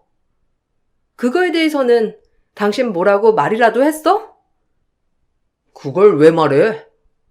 솔직히 우리가 아이 못 보니까 엄마가 와서 봐주신 거잖아. 애초에 장모님이 여행 안 가셨으면 그런 일도 없을 거고. 봐준 것만으로도 감사한 거 아니야? 도우미 비용으로 나갈 거 엄청 절약했는데 왜 엄마한테 화를 내야 하는 건데? 남편의 태도에 엄청 화가 났고 한계치에 도달할 정도로 꾹 참았죠. 여행 간 엄마가 돌아오시고 나서 엄마는 쉬지도 않으시고 바로 아이를 보러 오셨어요. 아이가 다치고 아팠다는 얘기를 들으시고는 쉬지 않으시겠다며 바로 오신 거라 그런 엄마에게 너무나 미안한 마음이 들었죠. 그런데 바로 사건이 발생했는데 남편이 어느 날 경호골을 한 박스 사왔더라고요. 저는 그게 당연히 엄마 드시라고 준비한 건 줄 알았고 엄마도 내심 기쁘셨는지 오랜만에 집에 있는 사이에게 살뜰하게 챙겨주셨죠. 집안 정리를 다 마치고 나서 엄마는 사이에게 슬쩍 말을 꺼내셨어요. 아이고, 요즘 안 그래도 기력이 딸리더니만 이런 것까지 다 사오고 역시 사이가 사이네. 이건 어디서 이렇게 많이 샀어? 사려면 꽤 돈도 많이 줬겠네. 주변에서 물어보니까 기운 없을 때는 경옥고 하나 먹으면 좋다고 하더라고. 경옥고 내가 하나를 먹어도 되는 거지? 네? 어머님, 그거 단가 비싼 거예요. 이해하시죠? 이거 어머님 드시려고 한 건 아닌데. 어머님, 오해하셨구나. 아휴, 이거 저 거래처랑 저희 엄마한테 드리려고 산 거예요. 퀄리티 좋아 보이죠? 이게 얼마나 비싼 줄 아시니까 다행이다. 요새 엄마가 기력이 없다고 하시더라고요. 물어보니 경옥고가 엄청 좋다고 해서 드리려고요. 저희 엄마가 좋아하시겠죠? 저도 하나 먹으려고 여유롭게 사왔어요. 아, 그런가? 나는 또 나 먹으라고 사온 줄 알았지. 에이, 그래도 이서방, 내가 하나쯤은 먹어도 되지 않겠어? 이서방 먹을 여유분에서 딱 하나만 내가 먹어볼게. 에이, 그러면 안 되죠. 어머님, 요즘 기력이 없으세요? 그러면 오늘 저녁은 삼계탕 어떠세요? 제가 나가서 재료는 사올게요. 어머님 저번에 보니까 닭 요리 좋아하시는 것 같은데 삼계탕은 금방 뚝딱 하시지 않으세요? 저는 누룽지 있는 거 좋아해서 누룽지 삼계탕으로 부탁드려요. 엄마는 남편이 하는 말을 듣고 충격을 받고 뒤돌아섰고 전 남편 말에 경악할 수밖에 없었어요. 분위기는 한순간에 냉랭해졌고 눈치가 없는 건지 모르는 척하는 건지 남편은 아무렇지 않게 있다가 저녁 약속이 있다면서 나가버리더라고요. 다음날 전 열흘 출장을 가야 해서 아침 일찍 집을 나섰는데 남편이 갑자기 전화를 하더라고요. 여보, 어머님, 왜 전화 안 받으시오? 아직 오시지도 않았어. 전화도 안 받으시고, 갑자기 이러시면 어떡해? 나 지금 바로 출근해야 하는데, 당신이 좀 전화해봐. 출근 늦으면 오늘 큰일 난단 말이야. 다른 것도 아니고, 아침에 이렇게 늦게 오시면 어쩌자는 거야? 어제 엄마가 기력 딸린다고 경옥고 주라고 한 거 듣지 않았어? 엄마가 진짜 몸이 안 좋으셨어. 그래서 감기 몸살에 열이 엄청 나가지고 못 가셔. 아빠 말로는 링거 맞으러 응급실에 계시는데 입원해야 하실 것 같으시대. 못 가시니까 어머님한테라도 한번 부탁해봐. 갑자기 그렇게 하시면 어떡해? 엄마한테 갑자기 오라고 하면 싫어할 것 같은데. 그냥 당신이 출장 끝내고 지금 오면 안 되는 거야? 갑자기 맡길 것도 없고, 나도 당장 나가야 한단 말이야. 아니면 장인어른이라도 오시라고 하면 안 되겠지? 그래? 그럼 내가 3일 있다가 갈 테니까 그동안 당신이 휴가 내서 있으면 되겠네. 어머님한테는 지금 전화해서 오전에만 봐달라고 해. 당신 어차피 반차 낼 수 있는 거 아니야? 내일부터 휴가 내면 되지. 나한테도 급할 때 휴가 쓰려고 안 쓰고 있다면서.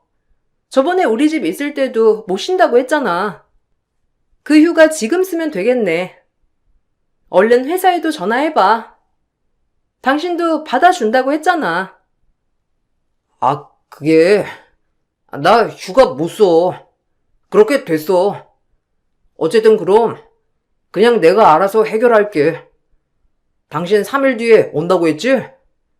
일단 내가 어떻게든 3일 동안 아이 보고 있을 테니까 장모님이든 당신이든 얼른 와야 돼. 남편에게는 3일 뒤에 간다고 하고선 전 일정이 아무리 해도 끝나지 않는다며 열흘이 있다가 집으로 갔죠. 그 사이 엄마는 전화도 받지 않으셨고 결국 열흘을 꼬박 남편이 봐야 했어요. 시모가 와서 아이를 봐주셨는데 이번에는 저번에 다친 일도 있어서 집안에서 내내 아이를 봤던 모양이었어요. 그래서 답답하셨는지 그 스트레스를 남편에게 고스란히 풀었던 것 같아요. 들어보니 퇴근 시간이 다가오면 시모가 닥달하면서 전화를 하셨고 남편은 오자마자 아이를 건네받아 육아를 해야 했는데 아이를 재우고 나서는 낮 동안 쌓인 집안일을 해야 했대요. 시모가 말 그대로 아이만 보고 갔기 때문이었죠. 열흘 후에 집에 가보니 남편은 초췌한 꼴이었고 집안은 엉망진창이었습니다. 여보, 내가 해보니까 장모님이 얼마나 힘드셨는지 알 것 같아. 내가 전화 여러 번 해봤는데 아직 장모님 많이 아프신가? 전화도 안 받으시고 문자도 답장을 안 하시네. 당신이 한번 연락해봐. 내가 찾아가 보려고 했는데 도저히 아이 데리고 갈 여력이 없더라고. 엄마도 오셔서는 집안일 하나도 안 하고 먹었던 거 치워주시지도 않고. 나 열흘 동안 진짜 너무 힘들었어. 이제야 알았어? 그동안 1년을 엄마가 우리 아이 봐주셨는데 이제야 알았다니 참 어이가 없네. 근데 당신 엄마한테 그 고생한 비용 드리긴 했어? 내가 물어보니 엄마 돈 한 푼도 못 받았다고 하시던데 왜 돈 드리고 있다고 한 거야? 거기다가 당신 휴가를 왜 못 쓰지? 나한테는 나중에 휴가 써야 할 수도 있으니까 일 한 번 쉬지 못한다고 했잖아. 아니야? 뭐 이유가 있겠지. 휴가 쓰면서 딴 여자랑 여행을 간다던지 출장 핑계로 미래를 즐긴다든지 그런 거. 지금 그게 무슨 소리야? 내가 무슨 딴 여자랑 여행을 가려고 휴가 다 썼다고 하는 거야? 나 그런 적 없어. 그냥 회사 사정 때문에 휴가 못 쓰게 된다고 한 거지. 장모님한테 돈 못 드린 건 진짜 미안해. 사실 우리 집에서 돈을 보내주지 않으셨어. 근데 월급에서 드릴 수도 없고, 그래서 못 드린 거고. 우리 상황이 좀 좋아지면 그때는 꼭 드리려고 했어. 헛소리 하지 마. 당신 승진했잖아. 월급도 올랐고 직장 동료랑 불륜 저지른 것도 다 알고 있어.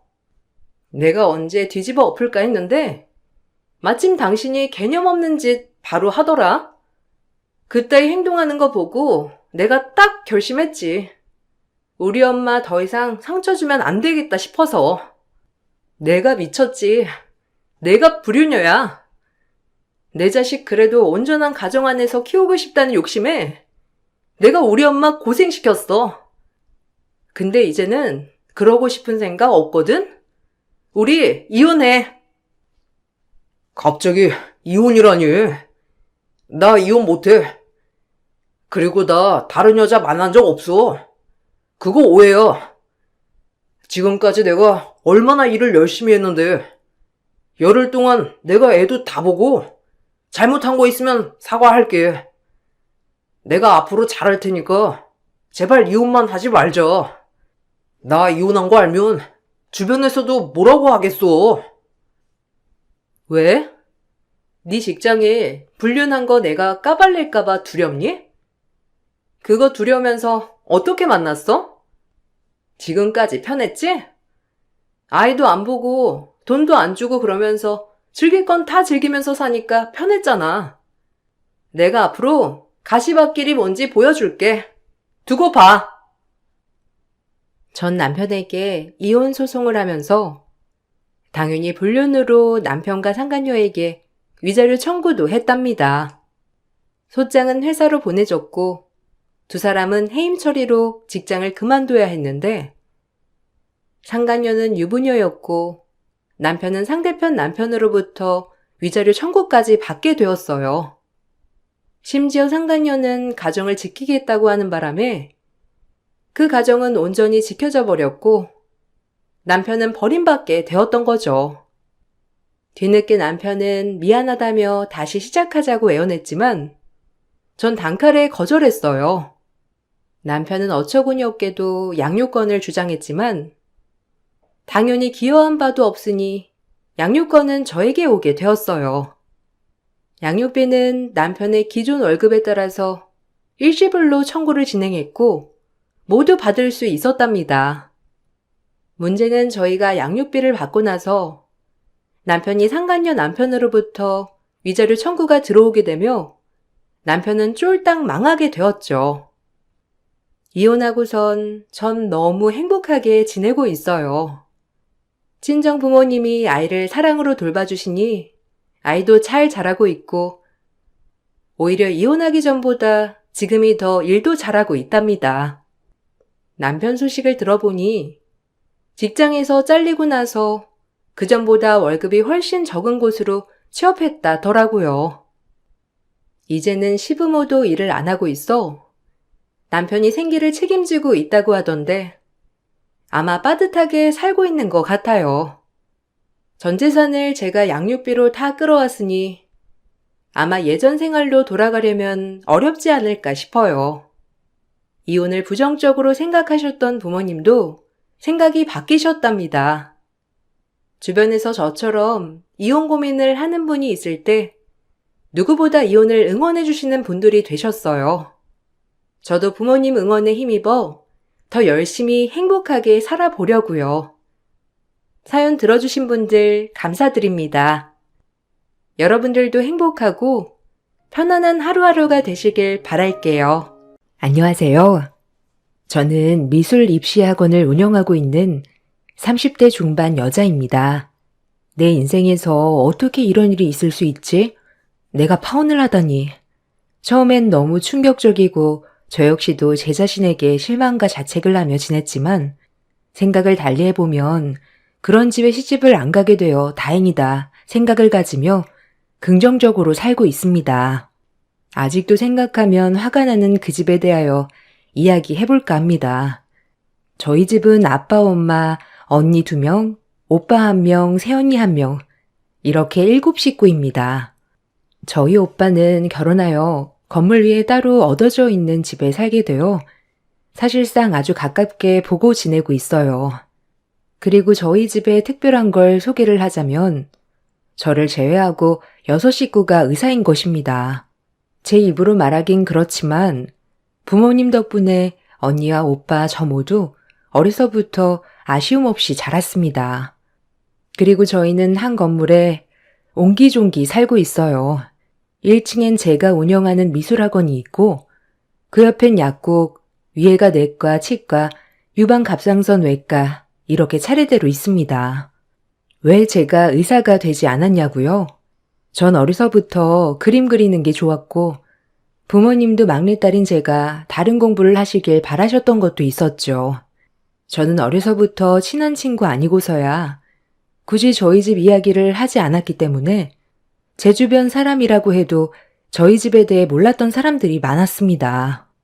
몇 년 전 우연히 소개로 알게 된 남자와 연애를 하게 되었고 몇몇 걸리는 것 빼고는 큰 단점 없는 사람이니 이 사람이면 되었겠다 싶어 결혼 준비를 하고 있었어요. 저는 남들에게 자랑을 하거나 한 번도 저희 집에 대하여 언급을 한 적이 없었기 때문에 남자친구는 제가 평범한 집안에 미술 전공을 하여 동네에서 조그맣게 미술학원을 운영하는구나 정도만 알았죠. 남자친구는 로스쿨을 진학해 변호사가 된 케이스입니다. 변호사 좋은 직업이죠. 본인의 직업에 프라이드를 갖는 것 같아 멋있기도 했었고요. 첫 만남부터 남자친구는 본인의 누나와 매형 얘기를 하며 너무 본받고 싶다. 나도 열심히 해서 그렇게 될 것이다 라고 종종 어필해 왔습니다. 매형과 누나도 변호사입니다. 매형은 검사 출신 변호사시고 누나는 똑같이 로스쿨 출신 변호사죠. 난 진짜 우리 누나랑 매형을 너무 존경해. 매형은 검사 출신 변호사라서 그런지 내가 나가는 소송에 대해 많이 조언도 해주고 공부할 땐 누나가 엄청 든든한 힘이 됐어. 그러게. 자기 말 들어보면 누나랑 매형이 자기의 든든한 멘토 같네. 매형과 누나가 선배로서 남자친구를 좋은 길로 끌어주고 좋은 영향을 많이 주었나 보다. 너무 보기 좋은 남매다라고 긍정적으로만 생각했던 것 같습니다. 그리고 오히려 남매 간의 우애가 좋아 보여 너무 보기 좋았죠. 저도 제 가족을 특별히 생각하는지라 가족애가 있는 남자친구의 이런 모습이 끌렸던 것도 사실입니다. 저 역시 마찬가지로 저희 부모님, 저희 오빠와 언니들을 존경하니까요. 남자친구가 늘 말하길 자기네 부모님은 정말 고생 많이 하셔서 우리를 키우셨다라는 말을 많이 했어요. 남매를 공부시키느라 부모님이 진짜 고생하셨다. 내가 진짜 꼭 효도를 해야 한다라고 들을 때마다 이런 말을 들으면 남자친구 부모님도 참 흐뭇해 하시겠다. 그동안 고생하신 거 다 보람 있으시겠다라고 생각하며 흐뭇하기도 했었어요. 여기서 가족들에게 저런 마음을 느끼는 남자라면 정말 결혼해서도 큰 문제 없이 잘 살 수 있겠다라고 생각했던 것 같습니다. 이게 큰 오산이었죠. 처음 만날 때부터 그는 이렇게 말은 했지만 마음은 찝찝했죠. 너 미술했으면 집에 돈 많이 들었었겠다. 너같이 애초에 공부가 아닌 사람은 딱 길을 틀어도 좋을 것 같아. 그래도 밥벌이는 하잖아. 괜히 안 되는 거 붙잡고 있다가 시간만 낭비할 수도 있는 거고. 자기야, 무슨 말을 그렇게 해. 그래도 나 진짜 피나는 노력 끝에 여기까지 온 거야. 중학교 때부터 입시에 내가 원하는 대학 쉽게 간 거 아니야. 정말 지금도 애들 가르치면서 입시 미술하는 거 쉬운 거 아니라고. 자기가 공부 열심히 해서 좋은 결과를 얻은 것처럼 나도 마찬가지라고 생각해. 아, 알지. 그냥 난 자기처럼 그래도 재능이 있어서 재능 있는 거에 몰빵해도 괜찮다는 말이었어. 괜히 공부하다가 내가 하고 싶은 것도 못하면서 이것도 저것도 아니기에 살면 안 되잖아? 나처럼 공부해서 변호사 되는 게 쉬운 것도 아니고, 공부해서 취직해서 그냥 그런 연봉 받으며 사는 사람이 태반인데, 이런 세상에 자기같이 재능 있는 게 좋아 보여서 한 말이야. 종종 들었을 때 예체능을 약간 무시한다는 느낌을 받을 때가 있었지만 그렇게 딱히 심각하게 생각하진 않았던 것 같아요. 평소엔 이런 거를 제외하곤 정말 다정다감했고 제가 예술계통이고 남자친구는 공부를 하였던 사람이기 때문에 단순히 궁금해서 그렇구나라고만 여겼던 것 같아요. 그런데 남자친구랑 만나서 부모님 얘기가 나올 때마다 그다지 유쾌하지 않은 질문들 뿐이었어요. 우리 엄마가 너 어디 대학 나왔냐고 궁금해하셔. 미술학원 운영하면 한 달에 대충 고정적인 수입이 있냐고도 하시는데, 너 혹시 수입이 들쭉날쭉한 건 아니지? 아무래도 월급쟁이들에 비하면 내 수입은 들쑥날쑥하긴 하지. 많이 버는 달이 있으면 한참 비수기인 달도 있고, 그래도 평균 금액은 거의 비슷해. 학생 수도 늘 비슷하고. 아무래도 엄마가 예체능을 시켜본 적이 없어서 자기에 대해 궁금한 게 많으신가 봐. 자기가 이해해. 어. 말을 아무렇지도 않게 할 때마다 마음은 굉장히 불편했지만 아들이 좋아하는 여자니까 뭐 물어보실 수도 있겠지 싶으며 애써 합리화를 했던 것 같아요. 마음 한켠엔 우리 엄마 아빠는 그에 대한 질문보다는 사람 어떠니? 너한테 잘해주니? 라고 기본적인 것 외엔 따로 묻지 않으셨죠. 아마 그냥 저를 조용히 응원해 주셨던 것 같아요. 그리고 저는 H대학교 서양미술학과를 나왔습니다. 제가 정말 가고 싶어 했던 대학교와 과에 붙었어요. 단 한 번도 제 학력과 경력이 누구나 얻을 수 있는 건 아니라고 자부하며 열심히 살았죠. 남자친구는 저희 부모님이 전문직에 종사하신 줄 알지만 의사인 것은 몰랐습니다. 딱히 부모님 직업이 중요하다고는 생각해 본 적이 없으니까요. 저 역시 남자친구 부모님이 뭘 하시는지에 대해 일절 물어보지 않았고요. 아마도 남자친구는 저희 부모님들이 공무원인 줄 알았던 것 같아요. 어느 날 결혼 얘기가 본격적으로 나오기 시작했을 때 그 집 부모님께서 저를 한번 봤으면 하더라고요. 저는 남자친구에게 부모님이 뭘 좋아하시냐부터 시작해서 설레는 마음, 긴장되는 마음을 안고 부모님을 뵐 준비를 하였습니다. 백화점에 방문하여 어머님의 스카프와 아버님 드릴 넥타이, 그리고 벨트를 준비했습니다. 첫 만남이지만 제가 결혼을 생각하고 있는 남자친구였기에 남자친구 부모님께 당연히 아깝다는 생각보다는 더 좋은 것을 해드리고 싶은 마음으로 백화점 브랜드의 선물과 그의 어머님 드릴 꽃도 장만하였습니다. 첫인상이 제일 중요할 것 같아서 정말 잘 보이려고 애를 썼죠. 엄마, 인사해. 내 여자친구 윤이야. 자기야, 여기는 우리 엄마, 아버지셔. 아, 처음 뵙겠습니다. 임윤이라고 합니다. 반가워요. 아니, 생각보다 미인이네. 난 우리 아들이 어떤 모습에 반했는지 진짜 궁금했는데. 미인이구나. 근데 예쁜 거 얼마 못 간다. 네? 제가 어머님, 아버님 드리려고 준비한 선물이에요. 뭘 좋아하실지 몰라서 요즘 환절기라 날씨도 쌀쌀한데 어머님 스카프 괜찮으세요? 아유, 고마워요. 스카프 집에 많은데. 뭐, 잘하고 다닐게요.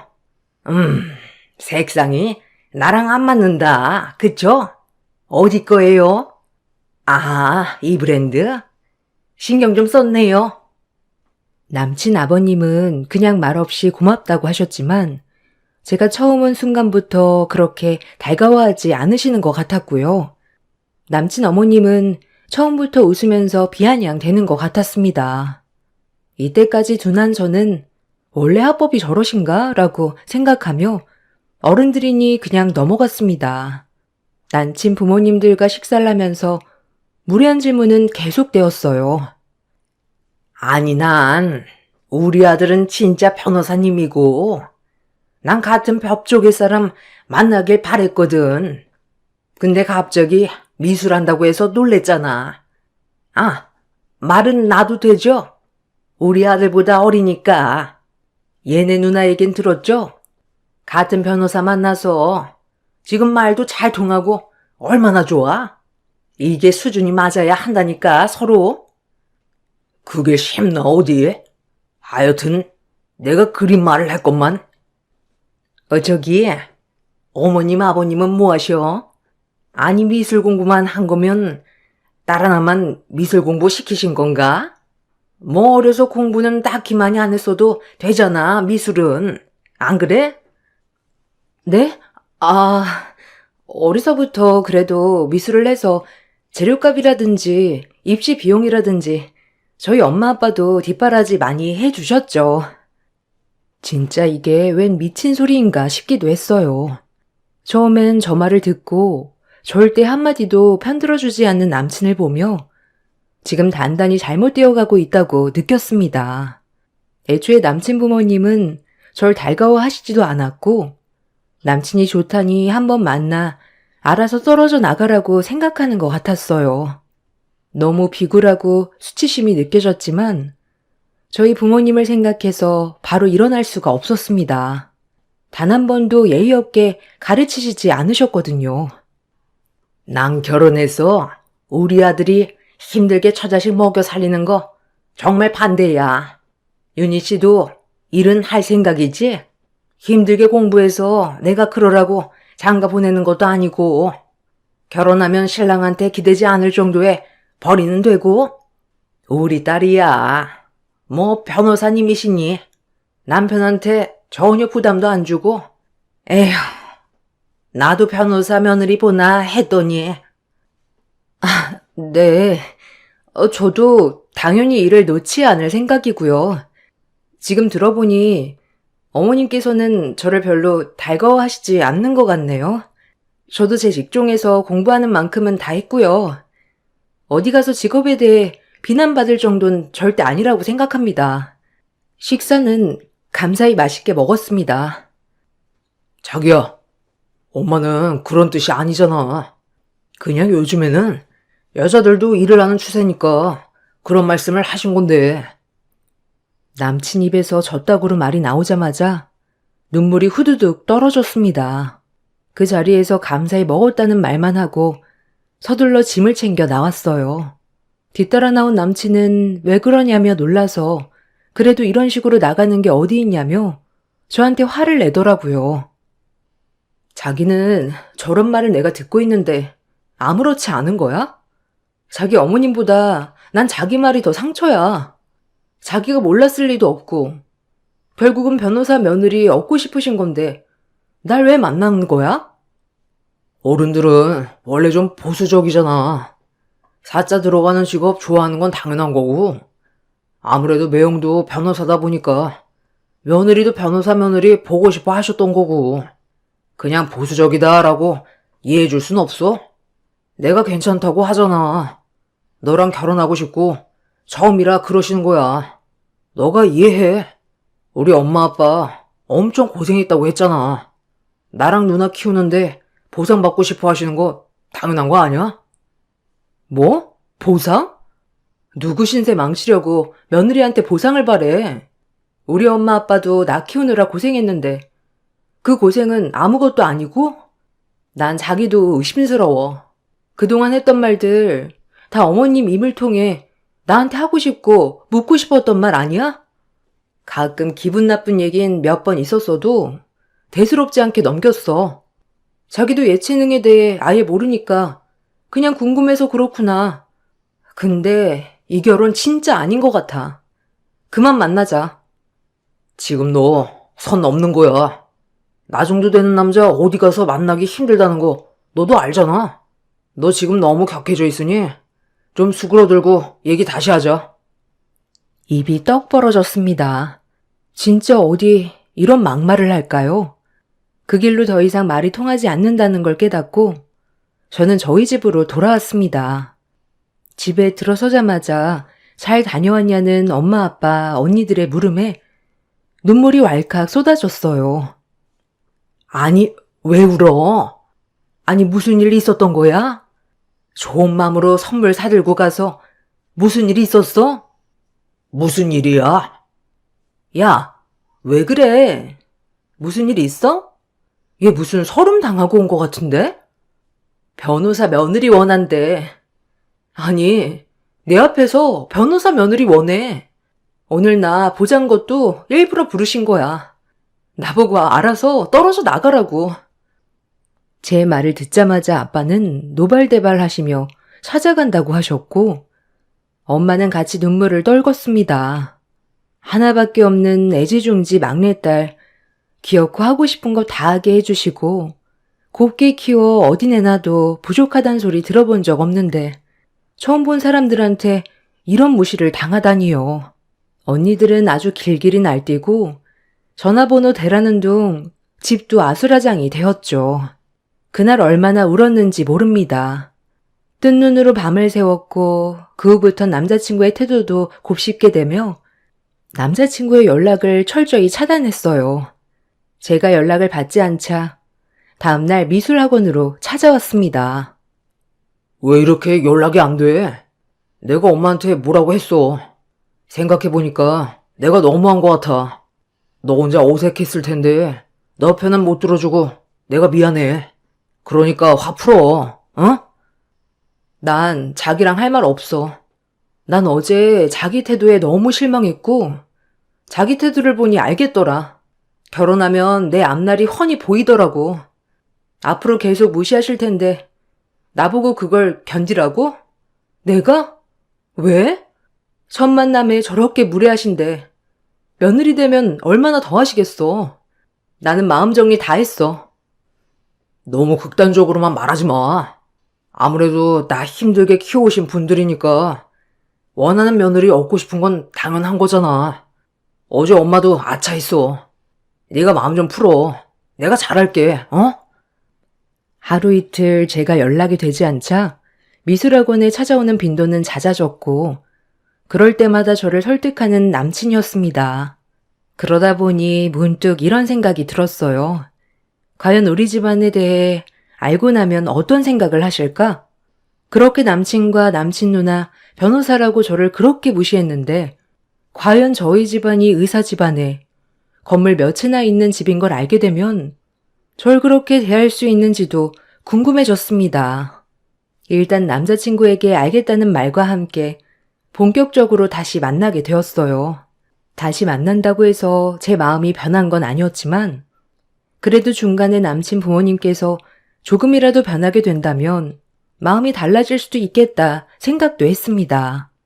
마음을 풀고 다시 지냈을 땐 결혼 얘기도 더 적극적으로 오갔고 그러면서 남친 부모님과 저희 부모님을 뵙는 시간이 많아졌어요. 한 번은 남친을 저희 집에 초대했는데요. 부모님도 제 우는 모습을 보고 내켜 하시진 않았지만 그래도 제가 좋아하는 사람이니 마음을 열고 다가가려고 하셨어요. 그런데 남자친구가 가져온 선물은 대박이었습니다. 우리 집을 어떻게 본 것인지 몰라도 처음 만나는 여자친구 부모에게 사과 한 박스라니요.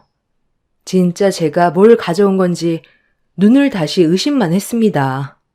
아무래도 저와 차이나는 결혼이니 이런 선물 준비했다고 생각을 안 할 수가 없게 되더라고요.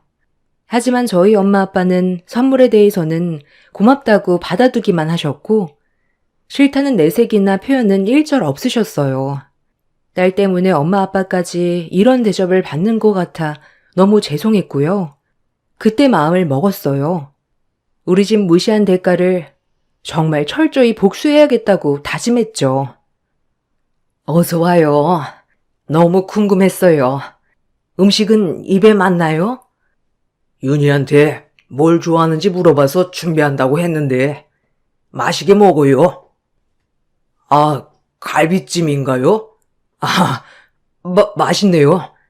윤희도 어머님 음식 솜씨를 닮아야 하는데 저 밥 해주려면 지금부터 열심히 연습해야겠네요. 엄마와 아빠는 급격히 표정이 어두워졌습니다. 아니 벌써부터 주방탱이 취급하는 것도 아니고 처음 만난 엄마 아빠 앞에서 내가 여태까지 만난 남자친구가 맞나 싶었죠. 식사 자리는 대충 이렇게 지나갔고 식사 중간중간 남친이 불편한 기색이 있었는데 저희 집이 건물로 되어 위층엔 가정집으로 되어 있다 보니 남친 입장에선 건물에 새들어서 사는 줄 알았던 것 같아요. 자기 미술학원 위에 이렇게 집도 있었구나. 아파트 월세나 전세랑 비슷한 건가? 이런 건물 위에 집이 있을 거라고는 상상도 못했는데. 우린 여기 나 중학교 때부터 살아서 익숙하지. 오히려 시끄럽지도 않고 좋아. 자긴 아파트 사니까 익숙하진 않겠다. 건물도 깨끗한 편이어서 나쁘지 않고 그래도 아파트면 관리가 잘 되어 있어서 좋긴 하겠네.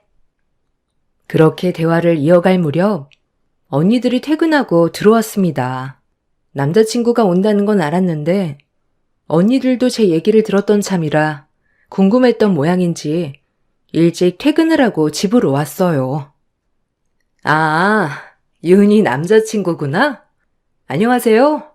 전 윤희 첫째 언니고 얜 둘째예요. 반가워요.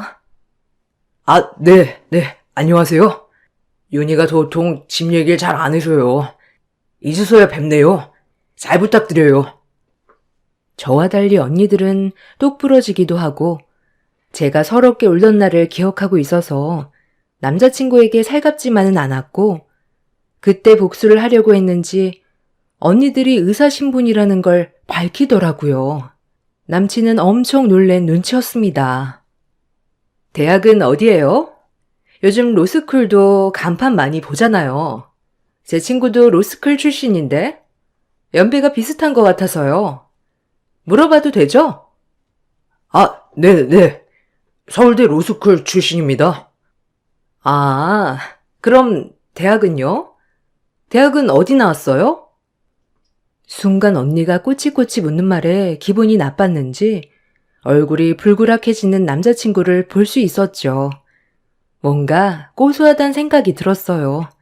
내 기분을 조금이라도 느껴봤는지 이때 이런 말을 하며 자존심이 상해하는 게 확 보이더라고요. 아, 대학은 순천에 있는 대학 나왔습니다. 뭐 대학보다야 마지막 학력이 서울대 로스쿨이니까요. 아, 그래도 로스쿨 출신이어도 대학도 중요하지. 요즘 로펌 들어가기 얼마나 어려운데, 안 그래요? 그래도 취업 잘했다면 다행이지만요. 금방이라도 당신은 어디 대학 나왔냐고 물어볼 기세였지만 그래도 첫 만남이니 더 이상 묻지 않더군요. 그렇게 식사 자리를 마치고 남친을 배웅하던 차에 남친의 불만이 터져 나왔습니다. 자기를 함부로 대했다는 둥, 언니들이 왜 이렇게 개념이 없냐는 둥, 일단 다 참았어요. 어차피 곧 헤어질 거고 아주 입이 떡 벌어지게 복수할 계획이었으니까요. 그러고 나서 철저히 복수 계획을 세웠습니다. 그 과정 중 역시나 예비시댁의 만행은 끊임없었죠. 중간에 남자친구에게 건물주 딸의 선자리를 제시하는 둥 결과는 계속 저를 못마땅해 했어요. 이것 또한 개념 없는 남자친구 입에서 듣게 되었죠. 아빠가 좋은 사람 있다고 선보는 거 어떠냐더라. 그래도 난 자기를 너무 사랑하니까 당연히 안 된다고 했지. 아직도 못마땅해 하셔? 자기가 잘 얘기한 거 아니었어? 건물주 딸? 왜? 자기 변호사 사무실이라도 차려줄 수 있을 것 같은가 보지? 에이, 말을 왜 그렇게 해. 자기도 좋잖아. 그래도 나 같은 남자가 자기 아니면 절대 안 된다는데 자긴 자부심 가져도 돼. 이런 미친 소리를 하며 저를 놀리는 것처럼 말을 하더군요. 정말 어이가 없었지만 그 계획은 실행될 예정이니 참았어요. 아주 그 집 콜을 납작하게 해주겠다는 일념 하나로 참았던 것 같아요. 엄마, 아빠, 언니들과 오빠에게도 저의 계획을 말씀드리니 아빠와 엄마도 경우 없으신 분들은 아니지만 제가 그동안 그 집에 당했던 걸 생각해 동의해 주셨고요. 드디어 길고 긴 시간 끝에 상견례 날이 되었습니다. 역시나 상견례 전날까지도 남친 부모님들은 꼭 해야겠냐며 남친을 설득하는 눈치였고 남친이 통하지 않자 이제는 제가 시집가면 저를 부려먹을 생각만 하시는 것 같았습니다. 어느 날은 전화가 오시더니 얼토당토 않는 말을 하시더군요. 예, 나다. 너 김치는 담글 줄 아니? 내가 내일 김장을 할 건데 어차피 너가 와서 이제 할 일인데 이 정도는 해야 하지 않겠니? 지금 얘네 누나나 우리 아들 시킬 수도 없는 거고 너희야 수업 조절해서 오면 되는 거니까 내일 몇 시쯤 올 수 있니? 네? 김장이요? 아, 제가 내일은 수업이 풀로 있어서 힘들 것 같아요. 죄송합니다, 어머님. 예, 내가 진짜 이런 말까진 안 하려고 했는데 뭐 하나 마음에 드는 구석이라고는 없니 너는? 마음에 안 들면 집안이라도 좋던가. 평범한 집안에 평범한 직업에 뭐 하나 잘난 것도 없는 니가 지금 변호사 와이프를 그냥 꽁으로 하겠다는 거야? 네? 어머님, 평소에 저 어떻게 생각하는지 그동안 잘 알지만 너무 심하시다는 생각 안 드세요? 아니, 와서 몸으로라도 떼우던가. 너 아직 식장 안 들어갔다. 알겠니? 이런 반협박을 하시며 전화하기 일쑤였고요. 점점 심해지면 심해졌지 덜하진 않으셨어요. 남친은 저 아니면 안 된다는 주의였고요. 저 아니면 안 된다는 사람이지만 저에게 자기가 저를 사랑해주는 사람이니 넌 복받은 줄 알아라 라는 뉘앙스를 계속 풍겨오며 저의 자존심을 깎아내리기 일쑤였어요. 대망의 상견례 날 그제 부모님과 남친 누나 매형까지 줄줄이 양복에 변호사 배지를 달고 나와 우리 집은 법조인이다 라며 위풍당당 앉아 계시더라고요. 그리고 미리 준비해온 혼수 목록을 써서 저를 먼저 주시는데 기겁했습니다. 혼수 비용만 4억, 그리고 집은 반반. 너무 어이가 없어 실소가 터져 나왔죠. 그리고 저희 부모님과 언니들, 오빠 새언니가 등장했어요. 줄줄이 의사 가운을 입고 말이죠. 다들 외과, 내과, 치과 가운을 입고 등장을 하는데 남친 식구들은 어안이 벙벙하여 쳐다보곤 했습니다. 상견례장에 의사 가운 입은 6명, 변호사 배지 단 3명, 이렇게 마주보고 앉아있는 우스꽝스런 모습이었죠. 남친도 처음 보는 모습에 당황하긴 마찬가지였고요. 제가 생각해낸 최고의 복수는 이것이었습니다. 상견례장에 우리 집 재력을 오픈하고 그 집이 그렇게 바라는 돈을 바로 눈앞에서 놓치게 하는 것이죠. 아들 가지고 장사하시려 했으니 맞대응 해드려야겠다 생각했습니다. 처음 뵙겠습니다. 안녕하십니까? 윤희 아빠입니다. 딸한테 얘기 많이 들었어요. 그동안 저희에 대해 많이 궁금해 하셨다고요? 애들 둘이 좋아서 하는 결혼. 저희는 직업이나 집안에 대해서는 딱히 생각해 본 적 없는데 굉장히 궁금해 하셨다고 들었네요. 저희 아빠랑 엄마, 저는 외과 의사예요. 그리고 여동생은 내과 의사고 남동생 내에는 치과 의사입니다. 아니, 어머. 의사들이시라고요?